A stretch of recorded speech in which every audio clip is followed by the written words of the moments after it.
জীবনের সত্য হলো সবাইকে খুশি রাখা সম্ভব নয়।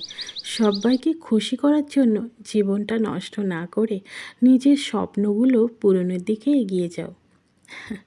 বাস্তব জীবন বলছে তুমি যেমনই হও না কেন, সঠিক মানুষরাই কিন্তু সব সময় তোমার পাশে থাকবে। আসসালামু আলাইকুম এভরিওয়ান, তোমরা সবাই কেমন আছো?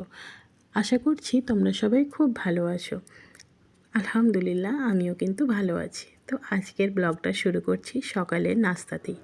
তো সকালবেলা নাস্তা করার পরেই কিন্তু আমরা রান্না শুরু করে দিয়েছিলাম।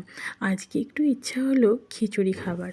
তো গরম গরম শীতের সময় গরম গরম খিচুড়ি খেতে কিন্তু খুবই ভালো লাগে। তো দেখো খিচুড়িটা আমি করছি, ডালটাকে কিন্তু আমি একটু ভাজা করে নিই। তারপরে এই তো দেখো গরুর মাংসের খিচুড়ি আমি বানিয়েছি। তো সমস্ত রান্না আমার হয়েই এসছে। তো যাই হোক, কিছু বাস্তব কথা আমি তোমাদেরকে বলে রাখছি। জীবনের পথে অনেক সময় এমনও হয় যখন কিছুই আমাদের পক্ষে থাকে না, হয়তো এমন, কিন্তু এমন সময় কেবল নিজের ইচ্ছা শক্তি আমাদের পথ দেখায়, তাই না? বাস্তব জীবনে সাহস এবং ধৈর্য আমাদের কিন্তু প্রকৃত বন্ধু। আপনারা কিন্তু দেখবেন এমন এমন সময় আসে আমাদের পাশে কিন্তু সত্যিই কেউ থাকে না, তখন কিন্তু নিজের ইচ্ছা শক্তিকে কাজে লাগিয়ে জীবনে এগিয়ে যেতে হয়। এই তো রান্না প্রায় হয়েই গেল। দেখো তোমাদের সঙ্গে গল্প করতে করতে রান্না যে আমার কখন হয়ে গেছে আমি নিজেই বুঝতে পারিনি। দেখো এইবার কিছু ঝুটো হয়েছিল, সেগুলো আমি ধুয়ে নিলাম।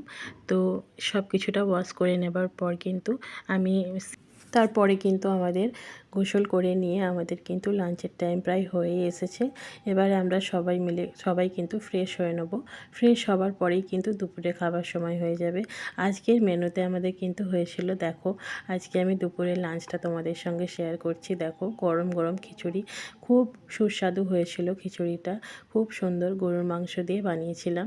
তো দেখো তার সঙ্গে আমরা কিন্তু গরম গরম অমলেটটা রেখেছিলাম। তার সঙ্গে অবশ্যই স্যালাড তো থাকবেই, যেহেতু শীতকাল, স্যালাডের সিজন, গাজর এইসবের তো সিজন আপনারা জানেনই, ধনেপাতা লেবু এসব তো থাকবেই। তো তার সঙ্গে কিন্তু আমরা আরও একটা স্পেশাল জিনিস রেখেছিলাম। দেখো তার সঙ্গে কিন্তু আমরা একটু ঝুড়ো আলু ভাজা রেখেছিলাম, যেটার কম্বিনেশানটা খুবই ভালো লাগছিল। তো যাই হোক, আমার এই ব্লগটা কেমন লাগলো অবশ্যই কিন্তু আমাদেরকে জানাবে, আমাকে কিন্তু জানাবে কমেন্ট করে। আমি আবারও নতুন একটা ব্লগ নিয়ে চলে আসবো কালকে। Thank you,